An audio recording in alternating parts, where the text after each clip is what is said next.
Steven, I've got the weight of the world of supporting You Can't Disappoint a Podcast on my shoulders, and I thought maybe, just maybe, to lighten the load on my back, we could give our fellow listeners and enjoyers of You Can't Disappoint a Podcast some ways to help us out. What do you think?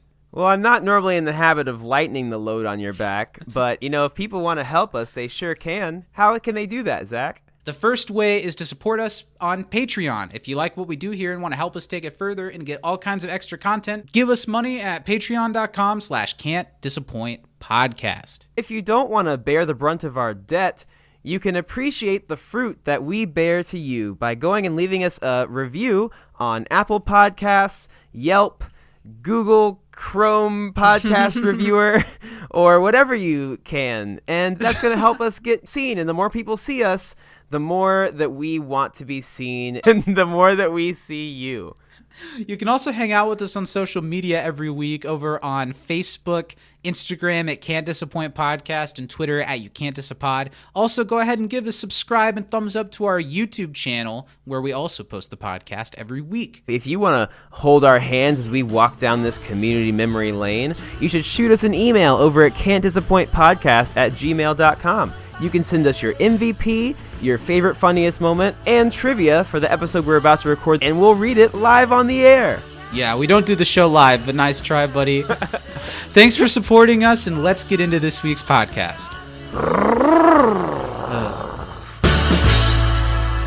Oh, hey Freudenkatzen. Ready for your spanken? Just like we practiced? Shut him down. Let's dance, David Bowie.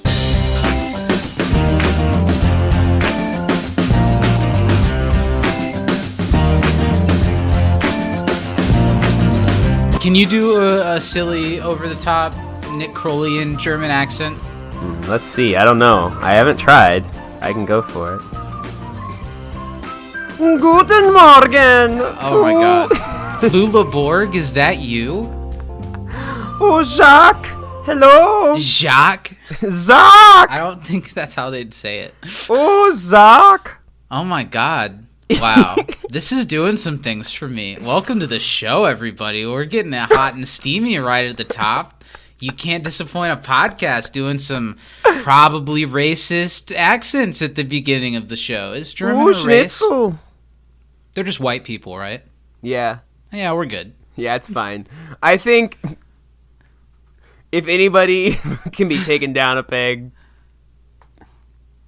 maybe Germany, I don't know. I've been getting really into the band Sparks lately, and they have a really funny song that's from like the early 70s. It's a dance song, and it's called Girl from Germany, and it's Nice. like about having a new German girlfriend and trying to explain to your parents that she's okay and that they're not all like that. And like the chorus is like, my word, she's from Germany. It's the same old country, but the people have changed. And it's really, really funny. That That just really made me think great. of that. Welcome to the show, everyone. You Can't Disappoint a Podcast. Shout out at the top for our $5 and up patrons. We've got Danny M. Lugo, Mary Baker Budisa, and I said Melissa LaPena's name wrong last week. What'd you say? I don't know what I said, but I said a different first name, and I caught it when I was editing, and there was no way to clean it up to make it look like I never make mistakes. So I'm really sorry, Melissa. Did you say Vanessa? I don't know what I said. I think I said a different name with an M. Maybe I said Marissa. Oh. But it's Melissa, and we're very thankful for you. So I wanted to give you a double shout out and call out how much of a jackass I was, and you must have just gotten rid of your membership instantly after you heard that, right? Yeah, sorry. And if you'd like your name jumbled by me on a weekly basis, all you've got to do is become a $10 and up patron at patreon.com/can'tdisappointpodcast, where for starting at $5 a month, there's hours and hours of exclusive Patreon content. All the episodes of our pre-show that we do every week before we do this show. Right now, we're ranking a bunch of old school Nickelodeon television shows, and that's been really, really fun. Yeah, it's been really great. Dive into the nostalgia. It's been a fun little trip down memory lane. So come hang out with us there, and there's all kinds of other stuff too if that's not quite your speed. If you like what we do here and you want to help us drive it further, that's the place to do it. And we've got to shout out our daddy. A big shout out to @Communities on Twitter, the loins from which our podcast success was vehemently pushed. What have you got to say for good old dear daddy this week? You know, to the man who naturally birthed us without any sort of epidural or anesthetic or doctors. He got really high afterwards, though. Yeah. Well, with us, like he's immediately after. Thank you for always being the little engine that pushes our caboose up that hill. Sure. You can push our caboose any day. @Communities on Twitter. Thanks for the support, Steven. Is the plural of caboose or is it caboose? I think it's caboose. Caboose. Kabai. I have one more thing I want to shout out today, Zach. Sure. So this is coming out on Monday. Good job. I'm surprised. I'm shocked that you know that. I know. Today in the universe is one of our patrons' birthday. It's also Yvette Nicole Brown's birthday. Okay, well, happy birthday, Yvette. Forget what I was going to say. Whose birthday is it? No, just kidding. It's Danny's birthday. It's Danny's birthday today. Happy birthday, Danny. You happy birthday, Danny. Yvette Nicole Brown. That's cool. Yeah, Danny's been a writer-in of the show since the early days. Yeah. All the way from another country at one time. I don't know if I'm picking up this vibe wrong or something, but I'm starting to kind of get the vibe that she's like into me. I think she might be. Maybe I think that's what's going on. She's got to be watching the show for some reason. It's not. I mean, nobody's watching the show, and I don't know. Ending all those emails with big hugs. Yeah, she knows how much you love a big hug. I mean, it's definitely not you. No, that never was an option in my mind. Nah. Anyway, happy birthday. Happy birthday. How are you doing, Steven? I'm good. How are you? I'm Zachary? pretty good. We didn't really introduce ourselves at the beginning. No, we didn't, and I need to look mine up. Okay, one moment. Hold for applause. Thanks. Do you remember that show that you showed me that was like really weird, and they had that sketch where it was cartoon? Yeah, where it was all Brad the wrong Neely's sound effects. Hargnallen Sclopio Pipio. Yeah, that was television program's title, and it's really funny. That sketch, so for those who don't know what we're talking about... They don't, and they won't after having it explained. There was a sketch where it was like a show, but... It was like a sitcom about a teenage girl with a predator head. There we go. Yeah, teenage girl with a predator head. It was one of those Full House type scenes where, like, the parents are giving a cheer-up talk to the kid, and they had audience noises, but they were all, like, really wrong for the moment. Like the dad would say, "I love you, sweetie," and the audience would say, "Boo." That's a show that criminally only lasted one season, and it's super bizarre and hilarious. It was on Adult Swim, and Lizzo was a big part of it before she was a superstar. Really? Yeah, she did a ton of songs on it. That's awesome. Anyway, hi, I'm Zach, and Herr Freudenkautzen, are you ready for your spanking? Oh, you got mine. Is that what you were going to say? I was going to say, hi, I'm Steven, and I hope you're ready for your spanking. Your spanking. That sounds fun. I want a spanking. How's your week been? It's been good. Lots of spankings for later. Lots of dancing. I think nice. Last week we recorded on the same day we do this week, so it was right after we had an event. And then this week's just been a lot of like getting like professional coaching on dancing stuff and practicing a lot and just getting ready to keep dancing. What a spirit to have. What a way to go through life. Dancing through life. I talked a little bit on the pre-show, but I got to give a shout out to everyone about how I had one of the most bizarre movie-going experiences in my entire life. I saw the new film Annette in theaters. I saw it's about it because fishing, right? Yeah, it's about Annette. Annette. Stars Adam Driver and Marion Cotillard. Directed by Leo Carax, I believe is his name. He's a French director that's really noteworthy, and he makes really bizarre movies, and this is his first American film, and it's a musical, kind of, and all the music and the entire screenplay was written by Sparks, a band that I'm starting to like a lot, and it was one of the weirdest movies I've ever seen. It's a real trip, and if you get a chance to see it, it's going to be streaming on Amazon on August 20th, and if you get a chance to see it, I think I recommend it. You might watch it and be like, why did you say I should watch this? But it's unlike anything I've ever seen, and I can say that for it. Well, I like people that it seems are in it, and I haven't listened to Sparks. What do you mean people it seems are in it? I don't know. You said that it's very misleading. We watched the trailer on the pre-show, okay, and I don't know sure. what the hell's going on. Sure. Yeah, Sparks is cool. You should watch the documentary at some point. Honestly, the documentary that was about them recently, Edgar Wright, who did Hot Fuzz and Shaun of the Dead, and Scott Pilgrim directed it. Honestly, it's a great documentary to watch, especially if you know nothing about the group. Okay, great. So I think that'd be a great entry point if you ever feel like it. And it's just a good, fun movie. But that's not what we're here to talk about, is it? No, it's not. We're here to talk about 1947 politics, as always. Yeah. Those darn ding dang colored folk. Oh, God. And women, if they don't quit trying to do stuff. We're here to talk about Season 3, Episode 9 of Community. It's Foosball and Nocturnal Vigilantism. What a title. What a mouthful. Yeah, I like it. I like a lot of words that are in this title. Foosball. Foosball's a silly Nocturnal. looking word just to look at it. Doesn't it sound like it should have a different, like... I don't know. Needs something. Like another It vowel. does. It looks like it's missing something.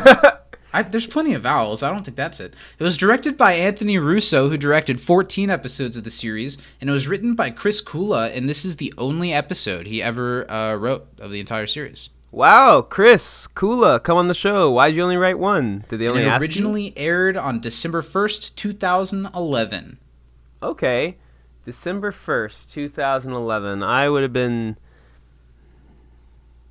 around. Well, 10 years younger than you are right now. Wow. Unless you haven't had your birthday yet this year, which you have. I have. So yeah. I was 14.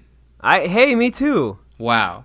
Cool. Let's talk about some trivia before we get into what we thought of the episode. Let's see what we learned from it. I've got 5 questions. Me too. Okay. What is Britta's geriatric cat named? Got him. Lionel? It's kind of close, but no, it's Daniel. Daniel. Nice. Interesting name for a cat. Great Elton John song. Oh, sure, yeah. Elton John has some good music. I love Elton John. I hope he catches on. Have you seen Rocket Man? Yes, it's really great. Is it? I want to see it. Okay. It was really overlooked because Bohemian Rhapsody had just come out, and Bohemian Rhapsody is a horrible film. Really? Yeah. Everyone told me it's so good, you should watch it. It's not. It's like, is Rami Malek really good as Freddie Mercury, or did they just give him really big prosthetic teeth? And also, Freddie Mercury's teeth were nowhere near that big. They're not that big. It's like horse teeth. I've seen pictures and videos of Freddie Mercury. His teeth were not like this the whole time. Also, the guy who directed it is an asshole who got Me Too'd and fired from the movie before it was finished. And so you can really tell that it was sloppily produced and that it was a troubled production. It won an Oscar for like best editing, or got nominated for best editing or something. And there's this scene that's just like them with the record guy talking around a table outside, that the cuts are so fast and frequent that it's like motion sickness almost. And it won an Oscar. Anyway, it's like Liam Neeson jumping a fence. Does that answer your question? Daniel. We were talking about Daniel. It's your turn. What brand is Britta's phone? Tokiyorola. Close. I think she just said Totorola. Totorola. Okay, that sounds right. How much did the Dark Knight DVD cost? $296. You're off by 3. $299. Yes. Flat. Okay. It's not really flat. 99 is not really a good round even number. What did Leonard review on his YouTube page? Ooh, I know it was a cheese pizza. I do not know the brand here's name. what I'll say. 4 cheese This was a pizza or question something. from earlier when Shirley says, Leonard, Frozen nobody pizza. wants to... Yeah. Okay. What is Abed's preferred Dark Knight viewing order? Original cut, director's cut, director's cut with commentary, and then the original once again to cool down. Yeah. Which I think is a really good way to do it if you're going to do all That's that. so many times to watch the same movie in a day. Yeah, that's I a think lot. you don't need to watch it. I don't think you need a cool down. I think after you've watched the commentary, you could be like, this was fun. No, I'd want to watch it one more time so I can then see what they're talking about. Or more so notice what was in the director's cut that wasn't in Exactly. the original. Okay. What are 2 things that are above the law other than Rick the landlord? Bats and me. Yes. Is that what he says? And Yeah, Batman and it Abed is Batman. Abed yeah. Your turn. Yeah. What item did Shirley desecrate to the point of making Jeff want to propose to her?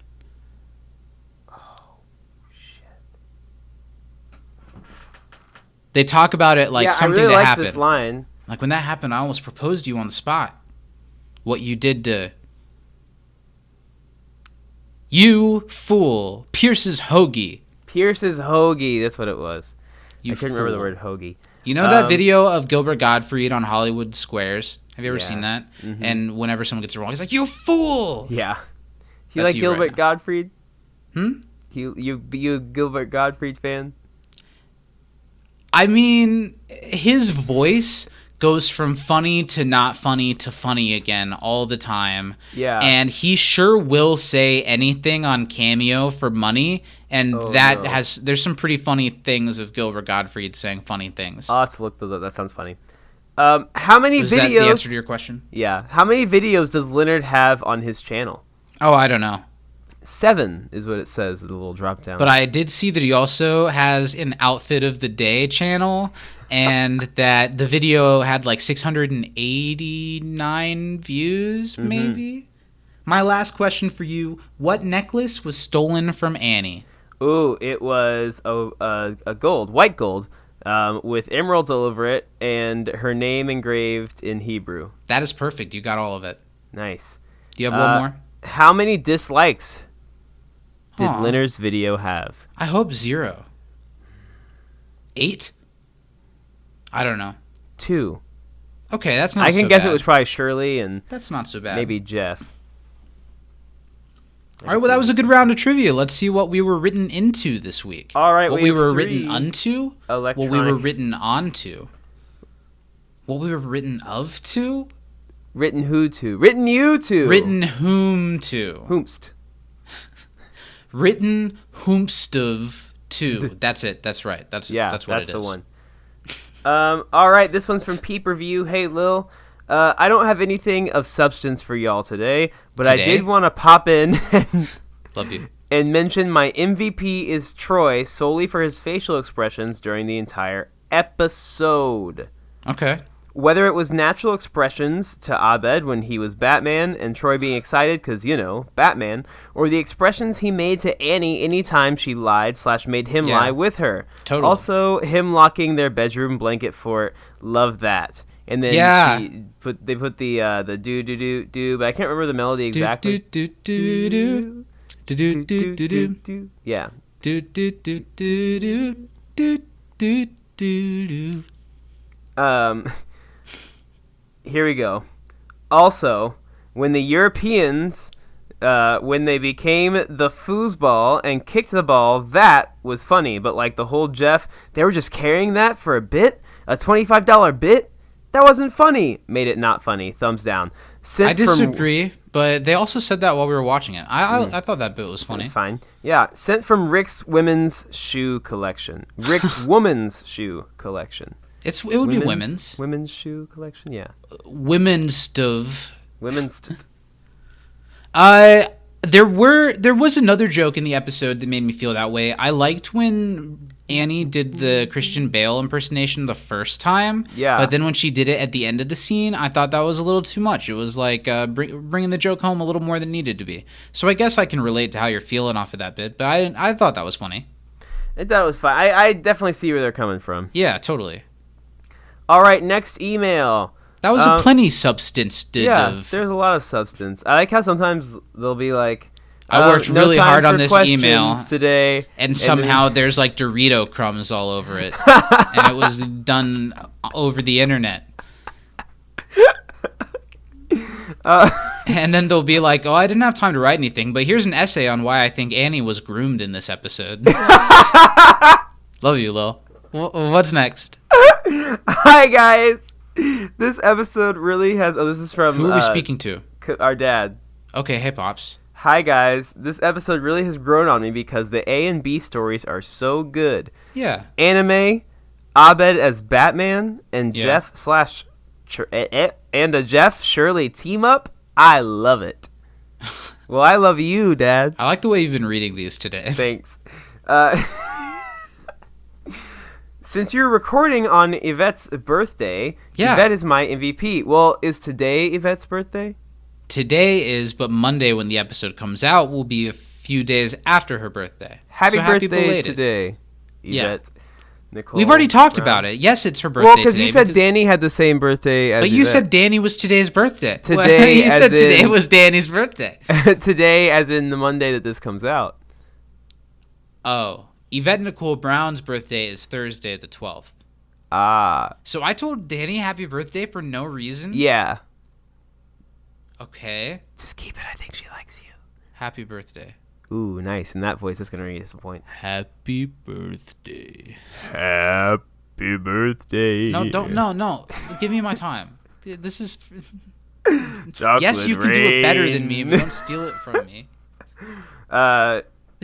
Since you're recording on Yvette's birthday, Yvette is my MVP. I don't think that should be the only reason. I think this was a great Shirley episode. She sells her worries over teaching Jeff foosball, calling him a turkey, and then stops the argument with Jeff by telling him how good he is at a game. Telling him how good he is at a game isn't how he should measure himself as a man. Yeah, that was fine. Finally, Emmy nominated for a reason. Who was? Yvette? Yvette got nominated for an Emmy for this? I don't know. Is that what he just said? Read the I don't know. again. It said she's, finally, Emmy nominated for a reason. Oh, she got an Emmy nomination this year. Cool. But it wasn't for Community. She should have. Yeah. Trivia. What's the fake name of the inventor of foosball? I don't know, but his last name's Scherbenschlaben? Foos. What does... I'm sorry, what was that, Steven? Scherbenschlaben? Okay. What type of shoes did Annie lose during the move? Obviously, her summer ballet flats. I don't like how much you called that detail to memory. I'm not going to be able to do anything when I recap the episode today, but I know that those were her summer ballet flats. Annie's feet. That'll be the beginning of Steven's recap. So Annie lost her shoes during the move. And they were that's all summer I ballet caught. flats. Yeah. What's the brand of Britta's phone? Tokirola. Totorola. I said it. Have a good one, guys. Community's Matt. Answers. Fletcher, Morton, Foos. Okay. Mm-hmm. Sure. And the other two. Scherbenschlaben. Yeah, sure. I was close. One more. Nate Vasquez. What's up? Nate. Hey, guys. It's Nate, and I'm writing this during a power outage. Classic Nate. Classic Nate. Nice phone battery, Nate. Solid Nate. I love this episode. I love the bit with the soccer ball. Take that, Lil. Nate likes it. Nate. And we clearly, we just have a much deeper, closer connection to Nate than you. So we're going to have to side with our boy Nate on this one. Yeah. My MVP would probably go to Shirley or Jeff. I'm not sure. If I were to give it to Shirley, which is who I'm leaning towards, I would give it to her for helping a friend despite the consequences, and because she helped Jeff defeat the Germans, metaphorically, without tapping into the negative attitudes and emotions that she would have before this episode. Nice. If I gave it to Jeff, it would be for giving up his anger and resentment towards Shirley and their shared past experience. I have to mention that I love that, unlike normal Shirley, has... Oh, I'm sorry. I have to mention that No, it's okay. Take it one more time. Take a deep breath. It's okay. You're not on trial. We're just chilling. This is just a good time. Just easily breezily. It's really just that I'm reading this off my phone and not holding it, and so I'm looking further and further, and the further down the screen it is, the harder I have time reading it. Because my phone is giant. I have to mention that I love that, unlike normal, much, Mr. Shirley Big has a Phone. decent amount to do, Yeah. and I love it when the show puts her and Jeff in the lead of a storyline. Yeah. I can't do much trivia this week, and it will probably be basic since I'm watching the episode on data with bad connection. Hope to be back to my normal next week. Thanks, guys. Nate, you're a trooper. Nate has 5 trivia questions. So even without power, Nate was able to do as much as we did. What is Britta doing in the episode off camera? Oh. This is I almost have no one of my idea. questions. No, I haven't. She says at the very beginning of the episode, she's like, this weekend I'm going to an animal hospital. Yeah, she's going to be in an animal hospital. But do they show her doing something like that in the background? No. Oh, it's just what was Britta doing? Okay. Mm-hmm. Yeah, okay. How much was the limited edition Dark Knight DVD with bonus footage, special commentary, $299 and flat. Christian Bale autograph cost? Don't be weird. I said it. It's true, $299 flat. Name anything on the later shown to be Blu-ray shelf besides Blu-rays, DVDs, and the skull with skeleton arms. What? No. I can't do that. I don't know. I'm just a man. I am not a computer, Nate. I don't have a photographic memory. I don't know. What brand pizza does Lyndon review? Now, you didn't know this earlier. I didn't know the brand. I almost And I said it, still but I don't was know it thinking it now. was going to be like a part of a question, but it wasn't. Oh, what was it? Eugenio's. Oh, sure. For whatever reason, I was thinking it started with a K. Stupid. Dumb. What does the officer recognize Annie from? From the conspiracy theories episode. Mm-hmm. Where he's like, didn't I teach you Didn't I about gun pretend to safety? shoot a guy in front of you to teach you about gun safety? Yeah, that's great. Okay, volunteering at the animal hospital, $299 flat, and then on the shelf, globe, trophies, a painting of fish, board games, another picture of the pair, and other knickknacks. I did not pay attention Speaking to that. of fish, you made a post somewhere that you said that you were around the town when Fish with a PH was performing, and people Yeah, were I was were door dashing smoking in a weed. town, and there was just tent cities all over the place for people Nice. camping out and selling stuff out of their tents and stuff. And Wow. it felt like a traveling caravan was in town. I've never listened to a Fish song. They're not really my bag. It's like I a really like Ween, and a lot of jam. people that like Ween like Fish, but Fish is more of a every song is 20 minutes long, and they're Nice. really talented musicians, but like the guy can't really sing that well. Sure. Nice. Nate, is that what did Nate ask that? Yeah. Nate was curious. And that's thanks, trivia for Nate. this week. That's Oh. trivia. Oh, it is. That's Act Trivia, flavor of the week. Daddy's ashtray. Do you remember when you were a kid And the only time you got to spend with your father was when he was sitting in one place to smoke a cigarette, so he couldn't leave your general vicinity for about 5 minutes? We've conduced that flavor to yogurt. bring back Buy all it the at any feelings Dick's of mommy Sporting drinking in the Goods kitchen in while Evanston, daddy Illinois. drank.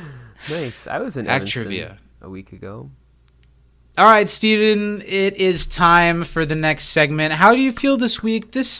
I feel confident in your ability this week. This should be an easier week to, recap. Yes. So as But- always, Steven's got 20 seconds on the clock to give out as much as he can about everything that happened this week on Community, Foosball, and Nocturnal Vigilantism. We're going to see if he can do it. I've got the stopwatch teed up. We are going to find out, did Steven watch the episode this week? This week. You got 20 seconds. 3, 2, 1, Go. So Annie has these feet, right? But she lives with Abed and Troy, and Abed's really excited because he got the Dark Knight special DVD with an autograph, and then Annie steps out and embraces it when she's cleaning. Meanwhile, Jeff is getting bullied by these Germans about foosball, so Shirley helps him and trains him, but meanwhile, Shirley was a bully when she was a kid. She picked on Jeff and he peed his pants, but then they make friends, and they beat the Germans at their own game, and then the landlord has a bunch of shoes because they think that he took the DVD because Annie lies about it. You were so close to a good showing. I really was, but You were so close. Mm-hmm. You didn't do bad. You just missed the ending of the Troy and Abed storyline, I guess.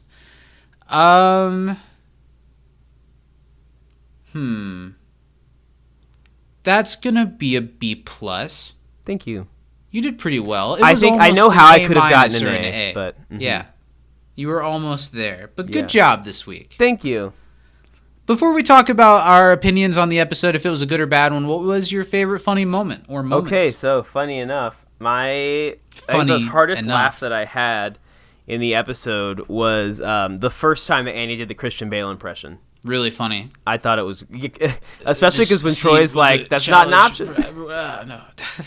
Yeah, that whole scene was really, really, really funny with Troy, like Lil said, locking the blankets up and was singing his little song. That scene, and mostly Troy in it, was one of my two moments that I picked out too. Yeah. I really liked when Annie was like, I broke the DVD. Why? I stepped on it. Why? I was dusting the TV. Why? Was really, really funny. Did you have any others or just the one? That was my top dog. I had one other that I wrote down that was more of a smaller moment. I really liked the way that Joel delivered his line, and I drank a lot of Mountain Dew that day. That was funny. I thought it was really funny. So those were my two. What did you think about this week's episode? I enjoyed it. I thought it was good. I mean, it's not necessarily the funniest episode that's ever come out of the show, but I don't think it's bad at all. I think this is a solid episode. Yeah, I enjoyed it quite a bit. Even more so than the Annie's Move episode, it feels like a pretty typical sitcom episode of Community, and they don't really do those very often anymore. So there wasn't exactly a lot to get out of this episode other than a few surprisingly emotionally tinged moments between Jeff and Shirley. But I had a lot of fun with it. There were things in it I related to. There were things in it that I laughed really hard at. And there weren't many things that I disliked about it. I don't think I'll have much negative to say about it. If anything, it's just that the episode's a little slight. Yeah. So it doesn't go as high as some of the other episodes this season so far, but I definitely would put it ahead of several of the episodes this season too. I think so. What about you? Where do you think you would rank it out of what we've looked at so far?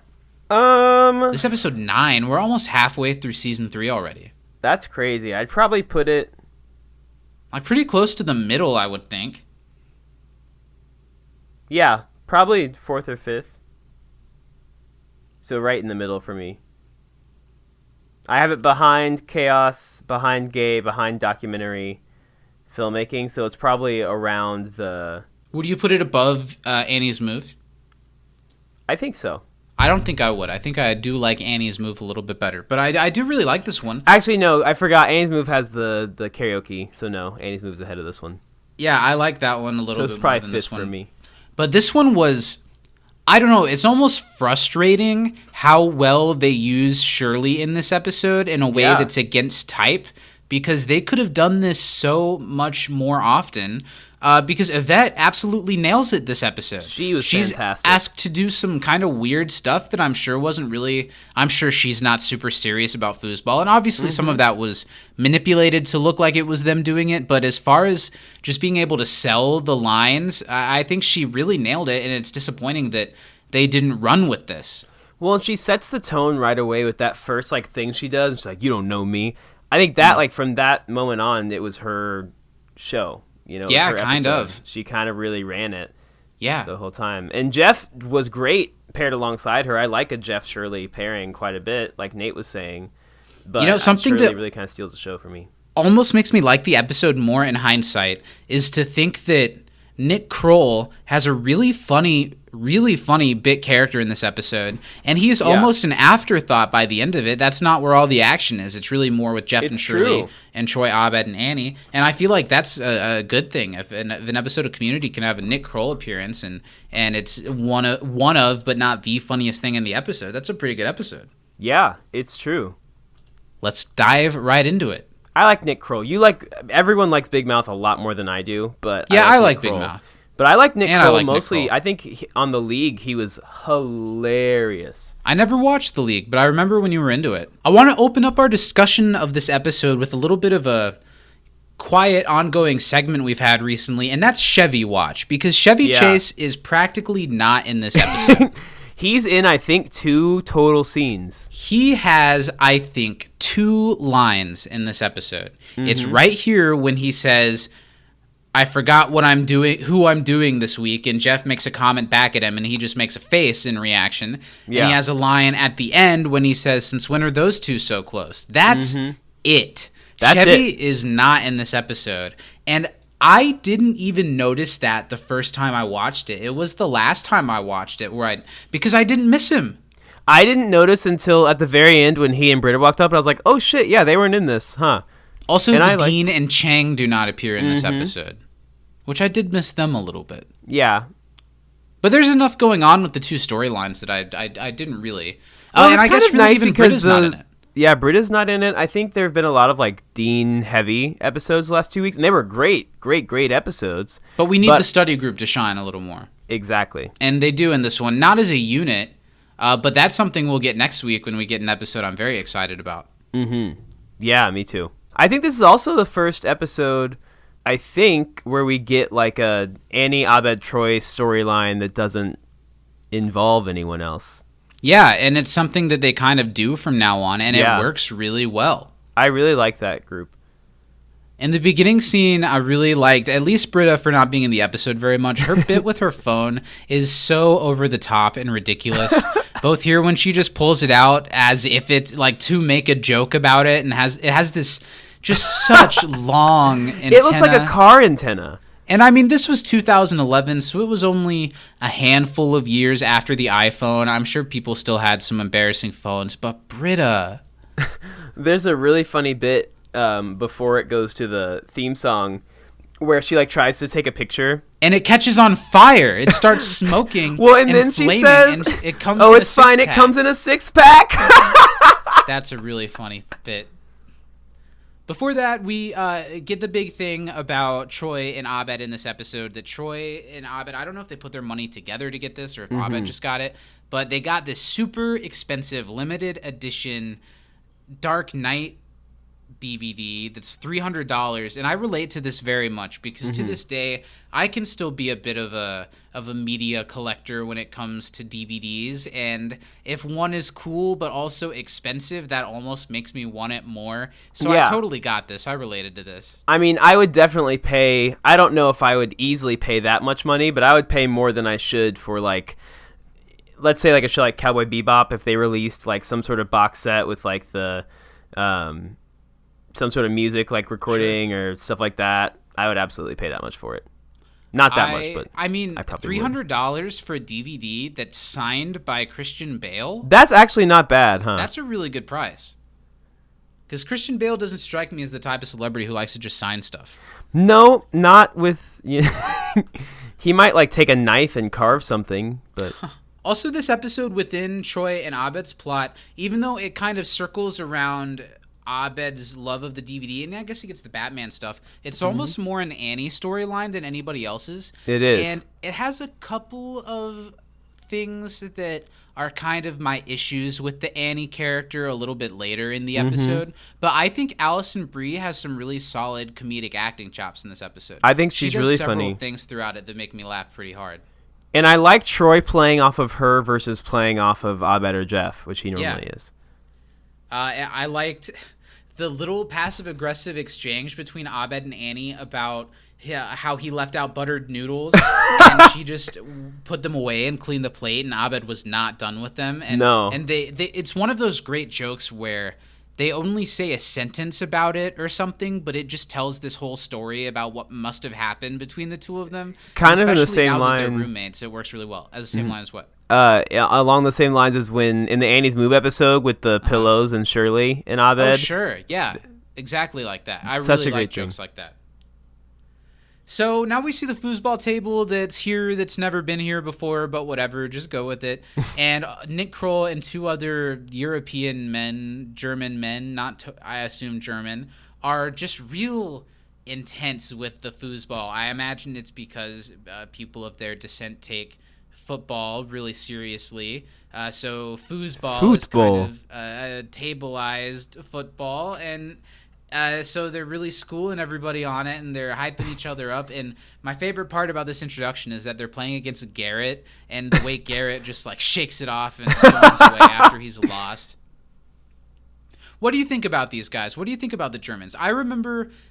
I haven't mentioned this yet. I remember not liking this episode very much. Really? And I think I remember the German guys being in it a lot more and finding them a lot more annoying when I watched them before. But I think that was at a time before Nick Kroll was really on my radar. So I think being predisposed to laugh at Nick Kroll made me laugh a lot harder at most of his stuff in this. What do you think of them? I think that, they're a little bit overdone, but I think it's in a much funnier way than, what was the guy that was friends with Troy and Abed that Britta dated? Oh, sure. Yeah. That he was a genocider. Mm-hmm. I think this is a lot funnier and a lot... Now that's going to bug me. I want to know what his name is. Luca. Luca. Good job. Mm-hmm. Disney Pixar's Luca. Exactly. Yeah, I think they're funny. What's not very funny, at least from what I remember, is next season in the Rocky Water season, there's another episode that features like the German characters, but without Nick Kroll. And I think they're a bigger part of that episode too. So that'll be fun. I'm actually pretty excited to talk about season 4. Though, I am too. to have a reason to revisit it and try to dive into what works about it and what doesn't. I like how Shirley keeps pretty quiet during this conversation, but you can tell that she's nervous about it. Yeah. Pretty good. Jeff's bit where he walks up to Nick Kroll and company and tells the story about being the grandson of the foosball man. This was the type of smarmy Jeff that made me roll my eyes a little bit. Not my favorite Jeff being an asshole to someone. You know what I mean? No, because like his thing is like that they're being loud, but like I feel like the study group is quite loud quite often. And the way that he, like, if someone came up to me because I was being loud, if they were like, hey, I'm Grand Matterhorn Music, and my father invented music, and he would not want you playing it this loud, I'd be like, that's the most terrible person I've ever met in I'd my say entire shut life. the f*** up and, like, go away. Like, I don't know. I will listen to my Naked Brothers band however loud I want. Yeah, right before the theme song, that stinger where Britta tries to take a picture of the foosball thing, and it just catches on fire. Really, really funny. Pierce looks really confused in the background, too. Yeah, and it's not just in that shot. Throughout that whole opening, he's just kind of looking around. I don't think he had a script. I think they just said, hey, say something. Say this. I'm sure he had a script. I don't think he opened the script. He probably opened the script, saw he had 2 lines, was really pissed, then realized he got to go home early and didn't care. Yep. After the theme song, we're going forward with the Troy, Abed, Annie storyline. And I really liked this scene that's just Annie, like, doing things around the house. I don't know. I think that they're slowly but surely using Annie better. Because I don't really remember her being as insufferable as I found her the first 2 seasons. No. I think Annie's getting better. I think so, too. I honestly think that in Season 2, Annie made a lot of strides, and at the beginning of Season 3, they took her back down. Yeah, but I think she's getting better. Or at least they're using her better. Yeah. I know it gets worse in Season 4, but that's for another day. She almost puts away a plate with the half-eaten peanut butter and jelly, but she stops herself because of the buttered noodles incident. I really like that bit. Something that I couldn't help but think from a production aspect. I was thinking about how they filmed this, and someone had to make that TV look dusty. And that just impresses me. Yeah, I wonder like, what do you take like sawdust or something on like a rag and like throw it that's over a the good top, idea. maybe, or like blow it onto it or something. I don't know. I don't know how you would do it, but it looks like a dusty because it looks TV, really like a dusty and it TV. looks dusted later on. And I'm sure their props don't come dusty. I'm sure they had to make it look dusty. Yeah, I thought that was cool. Now here's what I will say. Okay. Do you think that Abed would have a screen with that many smudges on it? No. I also don't think Abed would leave his $300 DVD on the floor. No. I think he'd keep it with him and be showing it to everyone. Exactly. But that's not what happens. It's on the floor with a bunch of other DVDs. I see a Blu-ray for Kick Puncher. Kick Puncher, Detroit. Is it Detroit? That's funny. I think so. And Annie steps right on the Dark Knight DVD, and one of the discs shatters. I also don't think that would happen. I think she would probably up the case. I don't think she would shatter a DVD. Not in a thing like that. Now, some old DVD cases that were super thin, I've absolutely cracked a disc doing that. Cracked, but not shattered. No. Discs to like make them really come apart. You kind of. It's hard. They have some bend to them. Yeah. Probably for that very reason. After that happens, it's such a beautiful sequence. We talked about this being probably the funniest part of the whole episode. Troy walks out of his pillow fort or blanket fort and locks the door behind him, which is hilarious, with an actual key. And he's humming Daybreak, and he's just smiling and happy and bright. And Annie just has this bad energy. And the way that this all builds to Troy freaking out about the DVD being broken and about how mad Abed's going to be and how big of a problem this is going to cause. And the bit of, well, what? Are we just going to re-record exclusive commentary by Christian Bale? And Annie thinks about it for a second and tries to do it. And her crying face on top of it, that's one of Alison Brie's funniest moments in the show so far. That's up there with her, like, chloroforming people. Oh, yeah.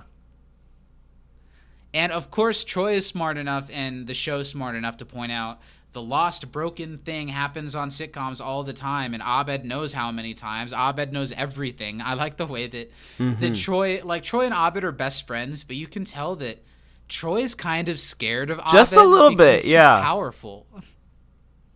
Like, he definitely doesn't understand how Abed does or knows the things that he does, but he, like, acknowledges and admires that. Yeah, sure. Oh, I see the globe plane trophies. Yeah, I do not pay attention to things like that, I suppose. Is that like a painting of a coat rack? That's probably from Ferris Bueller's Day Off. Inspector Spacetime. Inspector poster. Spacetime, okay. Mm-hmm. I was thinking Ferris Bueller because of the robe. I guess. Troy leaves the situation, and I like how he continues to sing the little tune, but like with tears in his voice. And then Annie does the Christian Bale voice one more time, and it was such a funny joke that I think doing it the second time is just trying to milk a little more out of it. It would have been funnier if it just happened and was done. Do you agree, or did you think it was still just as funny the second time? It didn't bother me as much as it did you, but I don't think it's very funny. I just kind of was like, I mean, I wouldn't say it bothered me. I'm a grown man. I don't really lose sleep over jokes in a television program. It's just that when we do this show, you know, we kind of I kind of look for things. Yeah. So sorry. I don't know. Give her a break, Zach. Who's her? The television program Community? Or just give it up. Give it a break. Just why don't you take 5? Take a 5. Okay. Take a 5. Can I have a 5? Can I just get 5? Can I skip 5, please? I'm here. I'm here. Now we cut to Jeff practicing foosball, and he's doing it by himself, and he's not very good, and Shirley catches him doing it. Why do you think Shirley was at the school after hours? I don't know. I didn't think about that. Yeah. I like to think that this is still Friday. Okay. And but I think it's nighttime. It is, so it's Friday night. But maybe there's night classes. Well, I don't know if there's night classes or not because of the conspiracy episode. Yeah, I think there is. That maybe Shirley was like studying or finishing some work from another class, maybe. How do you feel that this show did in this episode I don't know, in this episode, Shirley and Jeff both take foosball very, very seriously. And maybe that's kind of the joke, but at the same time, they also tie an actual emotional backstory into the game for both of these people. How do you think the show did at that in this episode? I buy it. I buy it too, but it's just so ridiculous that Jeff takes foosball so seriously. And I believe that this formative memory that we're going to get to later impressioned both of them like this, but not so much that the game itself would. No, I think that for Jeff, I can see it being a thing for him, right? Because, like you said, he didn't have anyone to play catch, but it's still sportsy enough that it can be kind of a cool thing. And for Shirley, she was not the smallest girl growing up, and she probably was ostracized for that. And this was a place where she could be dominant. As an African-American woman, you don't get to be in positions of power very often. That side I get. I cannot give enough credit to the stuff that they did with Shirley in this episode and how subtle it was. We learned a lot about her. It makes so much sense that she kind of lashed out and was mean to people when she was younger because it got her some type of attention and respect from other people, and the way that it's now formed how far the opposite direction she's become as an adult. It's some of the best character work they've done. It's definitely, and the fact that it's about something so silly is very season 3 of the show, but it's the best, and we're getting way ahead of ourselves too, but it's the best direct character work they've done with Shirley since I think the season 1 Halloween episode where she was getting over Andre leaving her. Exactly. Which is sad, but it's not this episode's fault. This episode's pretty great for that. The scene where Shirley first gives away her foosball skills and the look on her face and how effortlessly she does it is really great. The CG's not bad at all, also. I don't think all of this is CG. What they said on the commentary that's interesting is they had like a guy who could like really do a lot of this stuff come in, like a stunt foosball guy. That's great. And they said it was a Latino man. Or woman, I forget, but they said that they didn't really end up using any of the shots, but and I don't know how problematic or not this is, but they darkened his hands so he could do some stunt shots as Shirley. Shit. I feel like if we're going to give anything blackface adjacent a pass, that's close. Yeah. That feels pretty harmless. Yeah. But that's so bizarre that it's a weird thing. I really especially like the picture of it if it's and they say they put nail polish on his hands too. I like the image even better if it's like a Hispanic man. I think that'd be funny. Hey, thanks for coming in and doing this. We just really quick need to make you look like this woman. They said, "Don't you want to shoot the table instead of my hands?" No. But more importantly, Yvette sells the shit out of all of the skill that Shirley has and all of the trauma that Shirley has because of foosball. It's some of her best work on the show. The "You don't know me" is one of the first of several hilarious lines that are perfectly delivered that she gets this week. Yeah, she really nails it. I don't know how I felt about the holy crap. I didn't hate it. It was just a little long-winded. That's what it was. Just took too long. He could have had a space between the ho and the lee. But holy crap. Exactly. Or just like, holy crap. Would have been better. Exactly. Another thing I like is we've seen Jeff and Shirley paired up before, and it's worked really well, but I don't think we've ever seen one where, I don't know, I guess you could argue Jeff is the focal point of this storyline, but I really think it's Shirley in this one. It doesn't feel like it, though. Where Shirley's kind of the driving force of it once she takes it over, and Jeff is just kind of a part of it. Well, and if you just read, like, on paper, sure, it's about Jeff because he's the one who wants to battle them. She's, like, helping train him. But watching it, Yvette just steals the show. I think the Troy Abed Annie line loses a little bit of grace with me as it goes on because it goes a little too far in the silly territory. But this scene that's next definitely continues the track record from the first scene when Abed's just so excited to get to his DVD. And when he opens the door, Annie has strewn the whole apartment in a way and is like screaming about how the place has been robbed. And the way that you can just, the layers of Annie like pretending that this is real, that she's the one who tore this all apart, that Abed is sympathetic, if not totally behind on what might have actually happened. And then Troy and Annie's quiet conversations that they have with each other throughout the rest of this episode are really, really nice. Yeah. I think that scene really is good, and I don't know, it does lose a little bit for me as it goes on, but not a whole lot. Not a whole lot. I think it goes from like A to like B to me. Sure. One thing I like about this episode is there are several moments between Jeff, mostly Jeff to Shirley in this episode, that are pretty harsh. And I kind of like that they did that. I don't know. The first one's here when Jeff's trying to get Shirley to help him beat Nick Kroll and the Germans in foosball.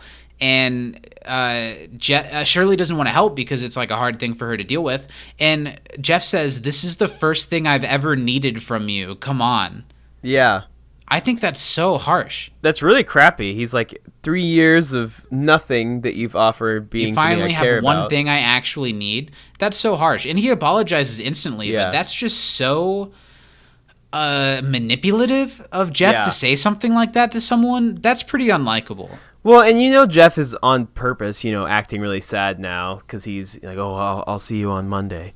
But the real reason he says it is because the story writers need a reason for Shirley to bring her fire to the foosball table with Jeff, and she does, or she agrees to at dawn in the student lounge, as if it's like a duel that they're going to have. And they follow it up with a hug. I don't know. I feel like Jeff should have gotten some, you can't use people like this in this episode. Yeah, he really doesn't suffer any consequences. Yeah, but it's very clear that the game of foosball is something dark and powerful to Shirley, so she's praying over what's going to happen with her getting involved. And then it pans out, and Leonard is at a really old ATM that we've never seen before, but I think is a really nice Greendale touch. And Shirley gets a Shut Up Leonard in this episode, and it might be one of the best Shut Up Leonards yet, because it spawns such a great running joke.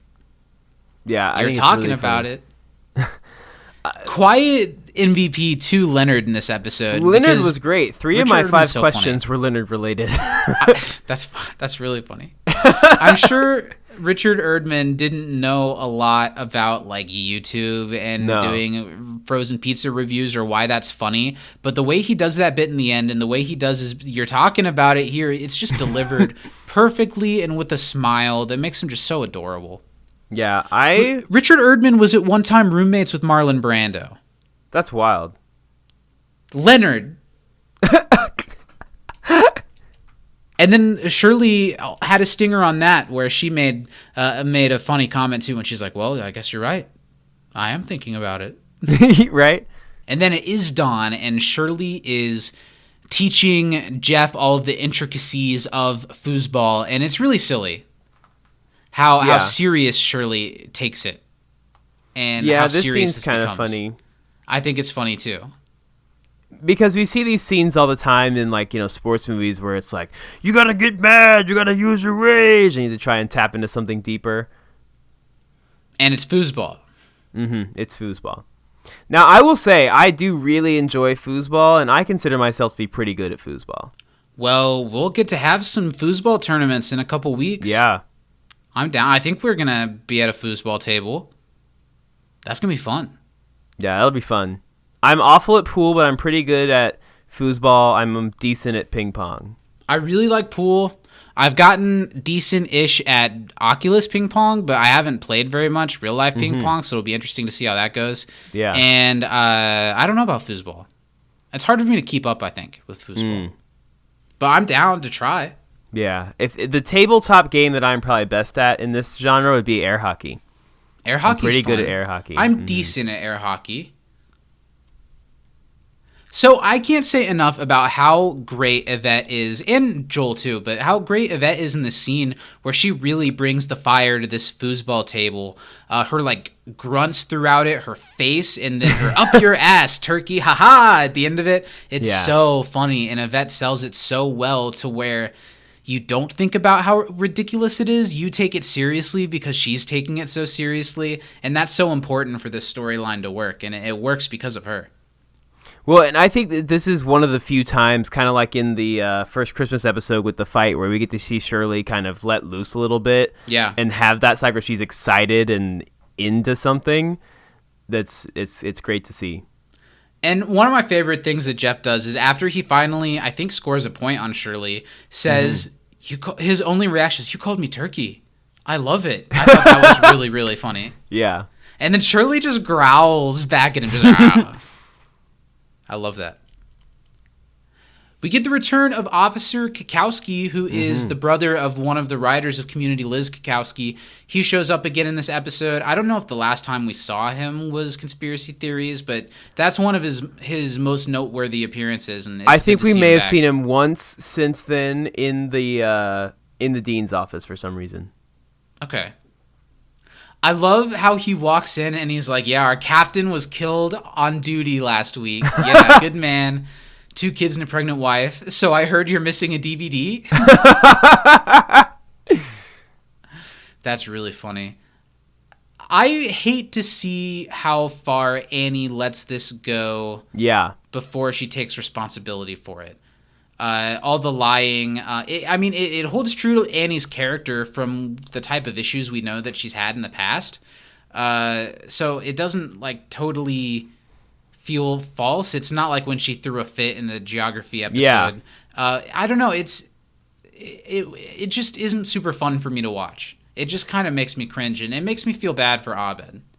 I do feel bad for Abed here, and I hate that she's making Troy go along with it. Annie, when she's telling the story about how the only other thing that they lost was this necklace, and then she makes up what it is, and she can't help but keep adding details to the story. I think Alison sells that really well, how she just comes up with detail after detail. It was really loved funny. Her for her mind. And the Kukowski says, good color for the report, but we are not going to find your stuff. This is exactly what Annie wanted to hear. And then one of my low-key funniest moments was the officer calling attention, because the conspiracy theory episode is one of the most bizarre, pretty canon-feeling episodes of Community that they don't really talk about once it happens. So for him to be like, did we pretend to shoot people in front of you? I think it's a real funny callback to that episode that worked really well for me here. Yeah, I think that was really funny. They both kind of look at Annie like, huh? And she's like, yeah, that happened. But Abed eventually, he's on the trail. He knows that something's fishy here. There's no sign of forced entry. They didn't take any money or anything. They took one DVD and one piece of jewelry. So he thinks that this means that the landlord took it. And before he gets that out, Annie is this close to telling the truth because she thinks that he's onto him. But as soon as she knows she has another out, she takes it. No problem. Mm-hmm. And it's awful to see, but Troy's reactions through all of this are really great. I'm surprised Troy didn't crack before Annie did. It's true. Troy is maturing. I think he's trying to encourage her to do the right thing because he knows that it's going to be a tougher situation if he's like, hey, Abed, Annie broke your DVD and doesn't want to tell you. Yeah. You know. Here's my idea that would have made the second half of the storyline better. Okay. Troy can't help but tell Abed. Mm-hmm. Abed has trouble confronting Annie. So the episode becomes Troy and Abed going along with Annie's lies to try to, in the end, teach her a lesson about just being honest with them. That would be funny. And it doesn't really become that. No. They have a nice little apology at the end, but it's not like a we need to be honest with each other thing. I think they could have gotten a little bit more out of it. Mm-hmm. Allison, one of her other funniest moments is when Troy's like, you're not going to let this actually happen, are you? And Annie just like squeaks for like 10 seconds. Like, I thought it was really, really funny. Yeah. The sports montage continues with Shirley and Jeff. I like this bit where Shirley places ball after ball for him to try like different types of spin on it and different types of serves. And that's pretty great. Jeff's starting to get pretty good, but the Germans show up to make fun of Jeff for having his mama to help him learn foosball. You just have to practice with your mama. One thing that I thought was really funny the first time we saw them that I didn't mention is the way that when they first get one over on Jeff, when they're like, hey, try to score a point on us, when he's like, but I wasn't even touching the Fusenschaften. I thought that was really funny. That was great. I'm sure Nick Kroll made up some of these words. I'm sure the community writers did too, but I don't know. The fake German words really make me laugh. Very funny. What didn't so much make me laugh, though, were all of Jeff and Shirley's supposed burns on German people. But I did like how after Jeff mentions that they make nice cars, that one of the posse is like, you take that back, and he's like, about to charge them. I thought that was pretty funny. They agree to challenge each other to foosball, and Shirley wants to make it interesting, and whoever wins can never touch the foosball table ever again. And then we get probably the most iconic line from the Germans in this episode. Monday morning. Only let's make it interesting. The losers never get to use this table again. Oh, you are so on that things have now become very much like Donkey Kong. Very funny. But yeah, like the Das Butt and the strudel and all, none of those jokes really get me that much. Mm-mm. And then we get the bit that Lil had so much issue with and that Nate liked a lot. the two men pick up Nick Kroll and make him kick a soccer ball like a foosball. Okay, so Lil thinks that part is funny. It is funny, especially how close it comes to hitting Jeff's head. Yeah. And then they just walk out. I think it's pretty funny. Like, it's pretty Dan Harmon to write in a reason why the sitcom joke they just did was a sitcom joke and wouldn't actually happen in real life. Because you could do this with so many things on Community, and they don't do it. They just do it here. But it doesn't bother me. I think Jeff would go down this diatribe, and it almost makes it even funnier to me how he's talking about the $25 bit, and then you start to see the soccer ball rolling around behind them again, that they're just like leaving in the cafeteria. I think it's funny. It could. I could see how someone would think it went on for too long, but I don't think it's bad. It didn't bother me at all. Of several kind of annoying Jeff moments in this episode for me, it's not really one of them. No. Troy is now confronting Annie.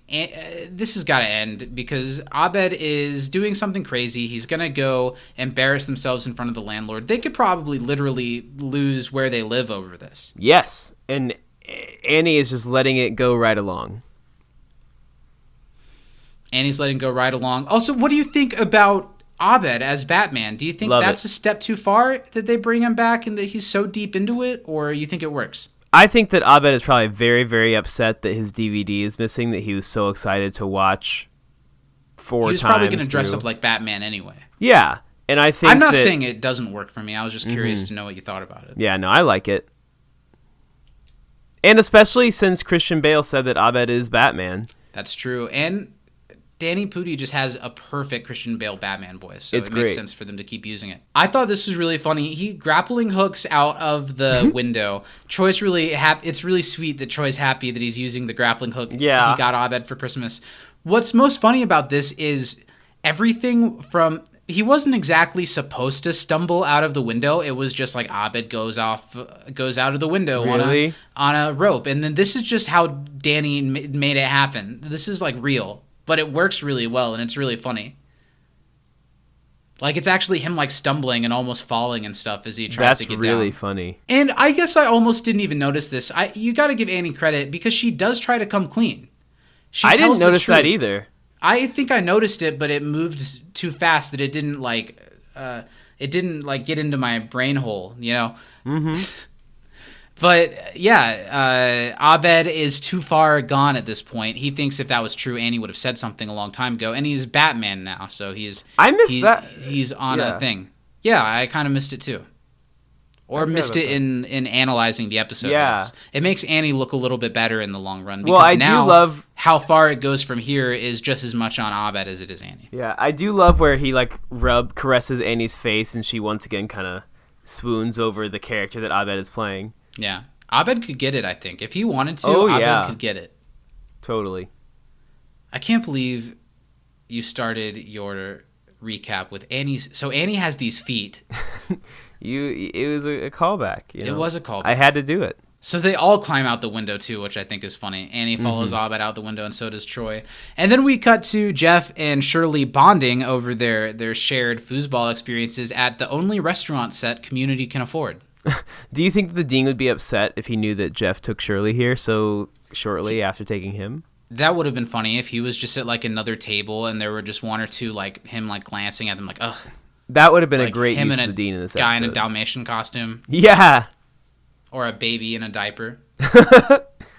In this conversation, they're bonding. They're getting to know each other better. They get along well, and they're remembering that.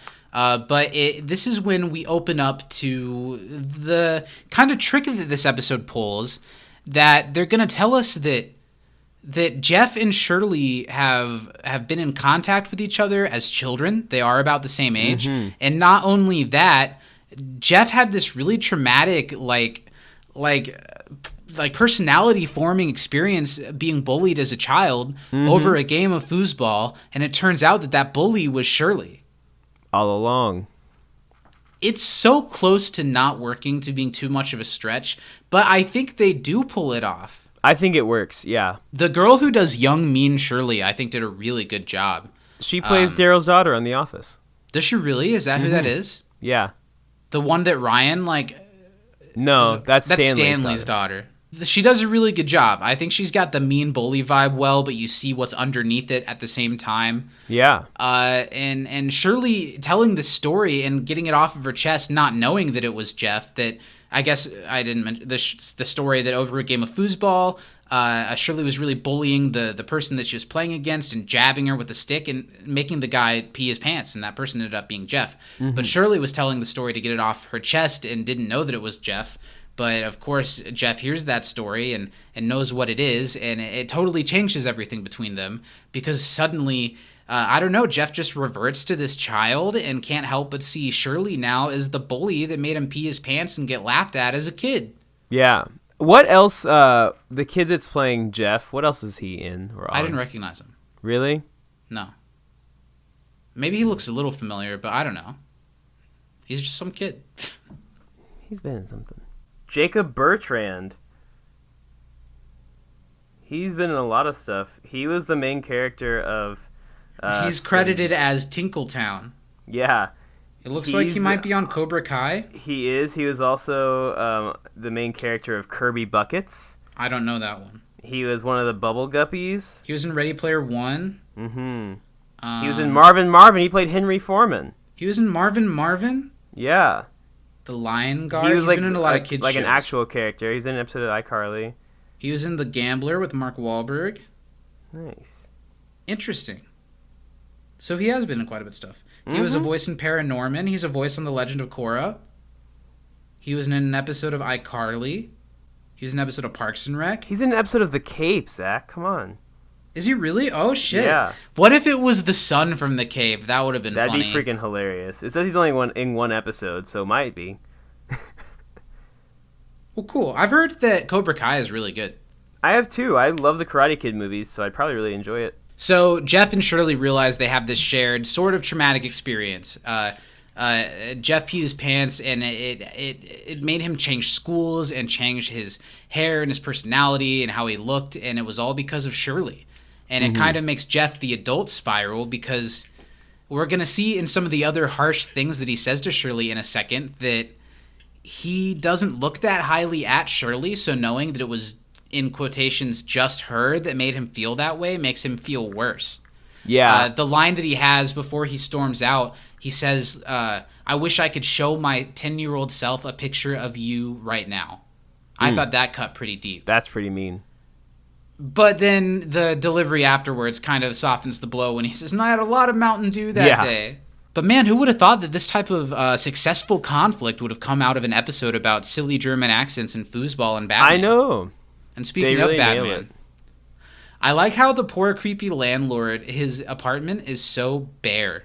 Yeah. I'm sure part of that is a set dressing thing, but it kind of works for this character. He's just got this nightstand, a lamp, a chair, a cooler next to him full of beer, and he's watching on the TV. I just saw it from the captions on the TV. It was saying something about you can't leave Woodstock until you bone everyone here. Well, it sounded like a porn. Oh, I guess that's what it is. He's watching a porn. I was wondering what show with that his, is. With his Ritz crackers or Cheez-Its. Yeah, I never am able to find pornographic sexual release unless I have a handful of Cheez-Its personally. I thought it was just me. No, it's you gotta. Let's see how far we're gonna take this. I like when my body can no longer stop itself. When you reach that point of climax, there's a nice moment with a handful of Cheez-Its because your hand contracts and crunches the Cheez-Its, and that it's a nice satisfying like destruction of something. Well, I know that you know how much noise I tend to make at that point. So really having a mouthful of Cheez-Its just kind of muffles everything for those around me. You're like, shut up, not yet. Fill your mouth with Cheez-Its. Yeah, the people on the train are like, hey, why do you have so many Cheez-Its in their mouth? And then they see my other hand. They're like, oh, that's why. And in about a month, they'll be like, guys, this is Space Mountain. You need to leave. Put down the Cheez-Its and put your other hand in the air, please. You're taking a picture with Grumpy the dwarf. Put your clothes back on. Thanks for keeping the mask on, but you got to keep the rest of the clothes on, too. Oh. So yeah, now this is when things get a little bit crazy in this storyline.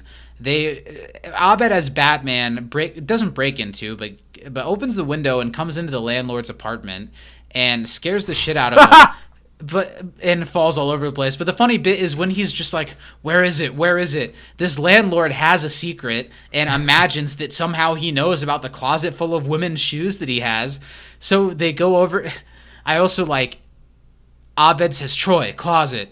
And Troy's like, okay, and excitedly runs over to the closet. At this point, he's Robin, and he's down for it, and Annie's just scared. I like how enthusiastic Troy is about it, but it's not the DVD. Obviously, it's a closet full of shoes. Mm-hmm. They did find something. So I guess at least all of this wasn't for nothing, but it's not like anything got resolved because they found this. And in a minute, the cops pretty much just like, all right, well, deal with that. Leave each other alone, please. Yeah. And then Annie, of course, she, again, is trying to get out of this situation. So she hides a piece of the DVD within the shoes, kind of, and is like, oh, no, the DVD. Here it is, right there. And Troy's, who are you? And now we get the scene that's going to build up to something that I'm excited to talk to you about, I believe, is this scene. Jeff and Shirley kind of come to an equal ground on their issue that they're having, but Jeff is still wanting to build up her fire to play foosball. I don't know. They're still mad at each other, but they decide to bring it out on the table instead of on each other, I guess. Mm-hmm. I don't know. It's a little weird. Do you think you could resolve a conflict with someone over a game of foosball? Like a real emotional conflict? Oh, I think so. Yeah, and here's where he says that he wished he could show that picture of Shirley to his 10-year-old self, and that was Oh, I mean. said that too soon. I thought it was in the earlier scene. But yeah, that cuts hateful. really deep. So they play, it's getting real intense, and it builds and builds and builds. Just like before, both actors do a great job of selling it, even though it's so ridiculous. But because this is Community, it has to build to something further than this. The two start screaming, and it becomes an anime sequence. And Steven, you're our resident anime man. I am. You know what? I am just going to give you the reins, and I would like your commentary of the anime scene. I want you to talk about what you see, what you like about it, what it reminds you of. Okay, so before you press play, yeah. First of all, really nice uses of colors here. We have kind of like a watercolor, late night Disney style animation of the background, with the swirling clouds, sure, and the pink fires, gargoyles flying around, which is great. We have a nice. I really like that they're both on a different podium. Well, yeah, that's like very like Yu-Gi-Oh battle anime type thing where you're like on like pedestals and you're battling each other. I like the tables like between them. We've got the blue glow and like the yellow glow around them to reference like the Super Saiyan from Dragon Ball Z. I'm here for that. And like the split screen when they're yelling at each other, I thought was great. I thought the way that they animated both characters, they're both exaggerated in the way anime characters often are, but they still look pretty true to Jeff and Shirley. Yeah, which is good. I love the lightning bolting off of the foosball table. The smiley faces on the foosball men is really cute. Yeah, there's like little monsters in like the goal for each foosball table too, which is great. I think that's really good. The like over-exaggerated muscles and the blood like popping out of the eyes because you're screaming. All that's really good. All of the like geometrical shapes on Jeff's neck. Yeah, this is like super duper like JoJo's Bizarre Adventure. This part, like with like all the purple and the stuff. And the real close up of Shirley's face. Very good. The ball flying up in the air. What about the little cat? I love. Yeah, that's great. React, little cat react. Yeah, I think it's really well done. I think the animation is like intentionally stiff, and that works really well for this. You've got the action, the struggle with no thing. I think this was all really well done. The cuts back and forth to the real world especially add some weight to it. Yeah, it builds up to the ball being in the middle where you can't move it, and that's so frustrating when you play foosball and that happens. And they're both just... But if they were going at it as hard as they are here, the ball would have eventually moved because they'd rock the table. But it cuts back to the real world and them being frustrated. But I like that they go back to the anime so we can let them kind of get to the end of their emotional conflict in that. Mm-hmm. I thought it worked well. I thought the way Jeff's lines being written, like every game I won fairly. I thought from the little anime I've seen, mostly the children's anime, I felt like this was pretty true to the way those characters can talk sometimes. It's very like chopped up and dramatic. And I think that this is a safe medium for both of them to convey these emotions. And I think it works because the actors are still giving great Also, very good voice acting here. Now, they didn't do a whole lot with the lip flaps animation-wise, but that's fine. They don't need to for a show like this. Well, I think the anime sequence works really... Like, if they were just yelling at each other and got to the, like, well, I think you're great. Well, I think you're great. Yeah. I think that works a lot better in this animated format than if it was live action. Personally. I think so, too, because you can be that dramatic, but you can still convey the same message with the words. I think it's really good. So thanks to the power of anime... Also, nice job for whoever the animation resolved team behind this was for not overdoing Shirley's lips. I think that they were enough to convey them, but not, like, offensive in any way, and that's really tough to do. Oh, well, it's not tough to do. A lot of people just don't do it the right way. Sure. It's done wrong often. Mm-hmm. Okay, so then that's the end of the anime sequence. What's your report? What's your grade? Do you think they did a good job? Do you Solid. think... I think that as a standalone... Okay, I'm going to judge it once for overall anime... Right, but first I'm gonna give its rating for an anime scene within a sitcom. Okay. I give it an 8 or a 9. Okay, I think a 9 would be fair. If there were an actual anime, full length, or even 15-minute segments that were that long and looked like that, I'd give it a solid 4 or 5. Because the animation's a little stiff. Yeah, but that's fine. There's a show, Way of House Husband, and they animated it where there's not a whole lot of movement. It's just kind of a bunch of frames, but it's a comedy one based on a really funny manga that Netflix did, and the episodes are 8 minutes long. I give that a 5, very similar. So I would probably give that a 5 or 6. Okay, so follow-up question. I know sports anime is a thing. Yeah. Based off of this, do you think a foosball sports anime could work? I think that there's one called Ping Pong the Animation that's one of the best anime. I'd say it's a top 50 anime all time. Wow. So foosball could definitely work. You can have a compelling anime. I watched one that I really liked about sport climbing, a high school girls rock climbing team. And that I really enjoyed. They can make anything work. I wonder if there already is a foosball anime. Maybe a manga. I'm sure. Let me see. Foosball anime. This might come up. It did. Let's see. Well, maybe foosball isn't big in Japan. I'm sure it's actually probably not. There is. Let's see. There have been some foosball panels in manga, but there's not an entire one dedicated to it. Sure. I was just thinking a bunch of what I know about anime, a bunch of young, attractive girls that are on a foosball team and their conflicts between them. Yeah. I'd watch it. I know. But let's wrap up this episode. I love the setup of this episode is the conflict between Jeff and the Germans, but really it becomes more of a character piece between Jeff and Shirley, kind of out of nowhere, to the point where now in a second we're going to finish up the storyline with the Germans, but that's not really the point anymore, and I like the way the show handles it. Well, and I think it would have been very easy for Community to do something like it did with Physical Education, where the episode ends with, it's a pool game, right, between the two of them. Yeah, billiards. and they take their clothes off. Yeah, it could have done something along those lines, and it would have been perfectly, middle of the run, funny episode, I'm sure, because I love Physical Education. But they decided to do more with it, and I really admire that. It doesn't feel like another of that type of episode at all. Mm-mm.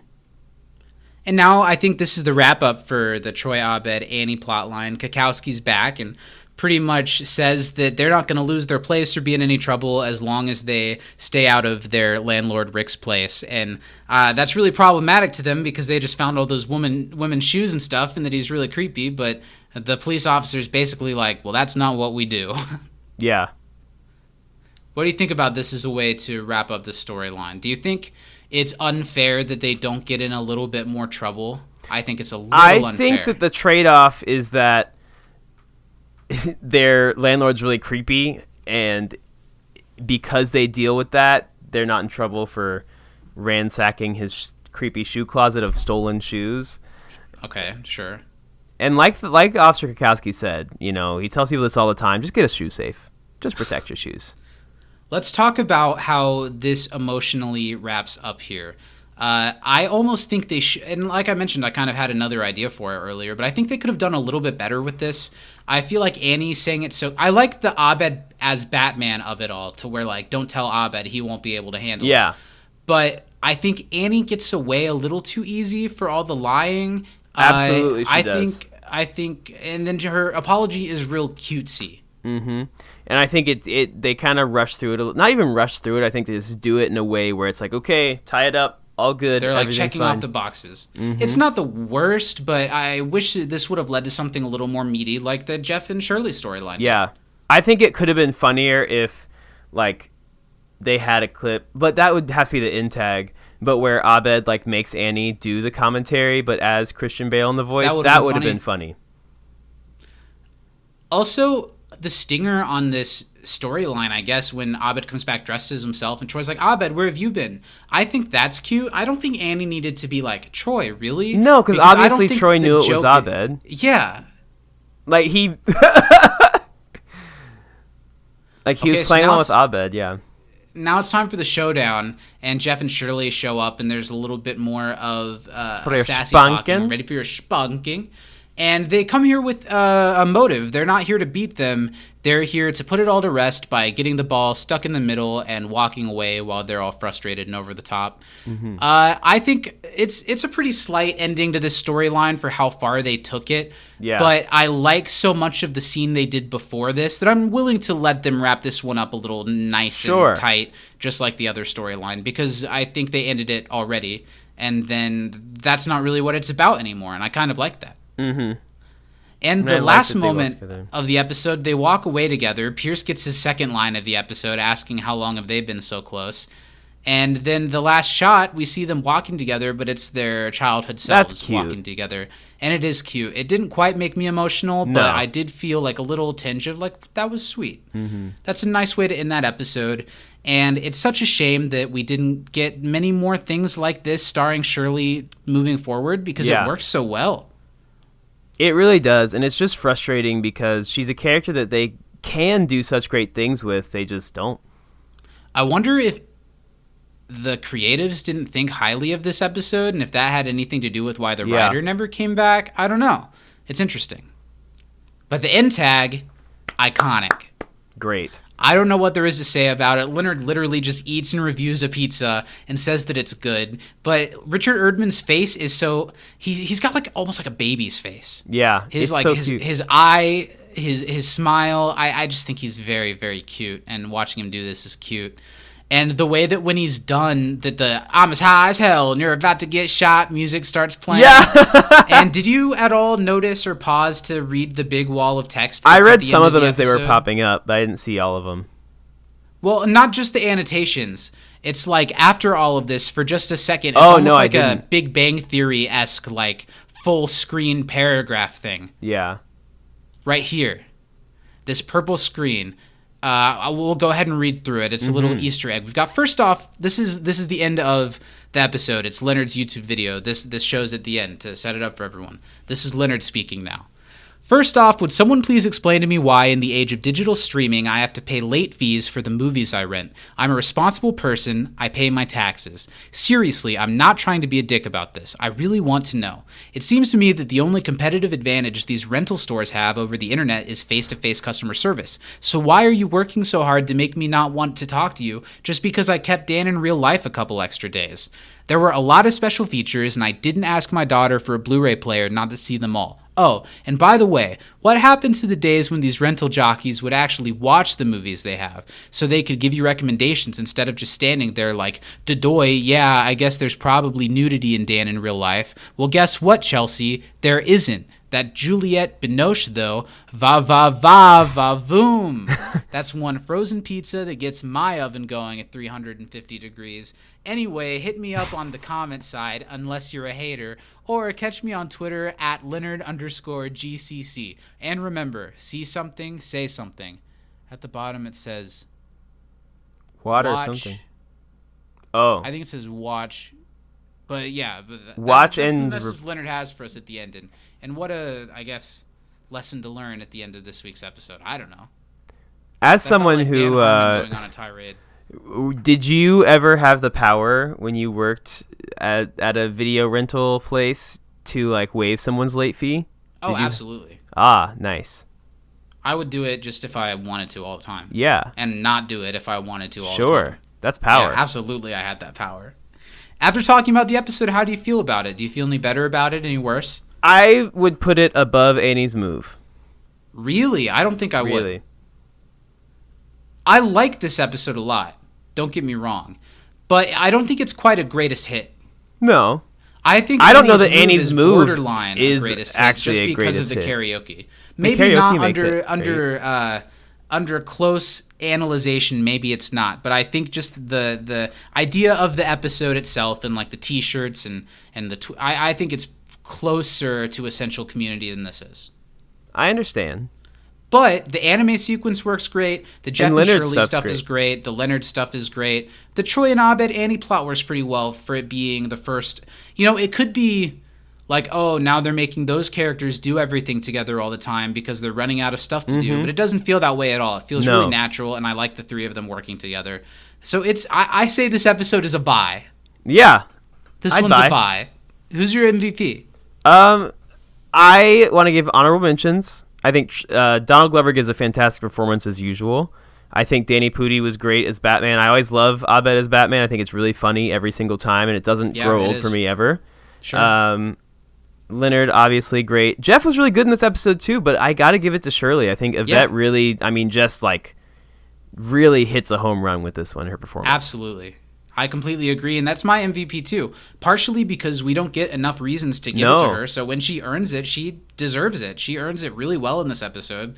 If, like I said earlier, it almost makes me sad that there's not more of this later in the series. That almost is a dock on this episode because it just feels like squandered potential. But I'm glad that they did it at least for this episode. And in this episode, they did it really, really well, and Yvette acted the hell out of it. Yeah, I think in 2 or 3 weeks we get another Shirley. Do we? Heavier episode, yeah, the one where she and Pierce are gonna start the business. Do they start a dessert or sandwich shop together? They start a sandwich shop. Yeah, that's this season. Okay, but I don't know how Shirley focused that episode actually is, or like how this episode does stuff to where we see what Shirley was like as a kid, and it's vastly different from how she is as an adult, and we get to connect some things on why she's the way she is. I don't know if that episode I'm definitely not saying it's on the same level of this, but at least just it's has Shirley more lines. content. Yeah. Sure. Okay. Well, let's talk about what's coming up. You can always hang out with us over on the Patreon at patreon.com/can'tdisappointpodcast for You Can't Disappreciate show live every week. You're going to get this show early. And over the next month, we're going to be recording a few extra episodes just to help with facilitate our schedules. And I'm sure the Patreon will be getting more episodes early than ever before over the next month. Yeah. So it's a good time to sign up over there. Also, if you want to be a part of our show, email us at can'tdisappointpodcast@gmail.com to send us in trivia, your episode MVP, and your favorite funny moments from next week's episode, which I'm very excited to talk about, regional holiday music. Woo woo!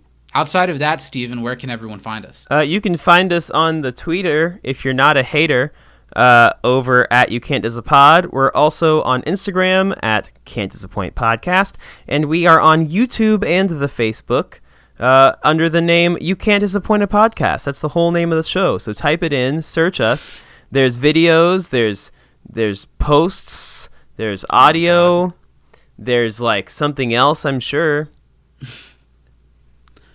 From inside Tinkletown, I'm Zach. I'm Steven. Get vaccinated. Don't or you'll jab get a people spunkin'. with foosball sticks. I think that hurt really bad. Yeah, that especially the freaking metal end. Oh my god. Hard. Don't do that. Yeah. Love each other. Love each other. Have a beautiful week, everyone. We'll be back next week for some Christmas joy. Yes, and happy birthday, Danny. Happy birthday, Danny. And Yvette, but not at the same time. And Steven, I want you to know that I'm not gonna cramp your style when it comes to Danny. Just because there's clearly massive spark. Yeah. I'm gonna let this one slide. Thank you. I need to win. Too many people from you. Yeah. I'm gonna let this one slide. I mean, I didn't want to say it. It's just important to me that you know that I could at any second. I'm aware. That you always live in fear. Okay, good. Good. There's a reason I came by myself last time. And that's not the only meaning of that phrase. Come on, guys. We love you guys. We'll see you next week. Thanks for listening. I don't know why you do sometimes, but we sure are glad you do. We love you. Goodbye. Toodaloo.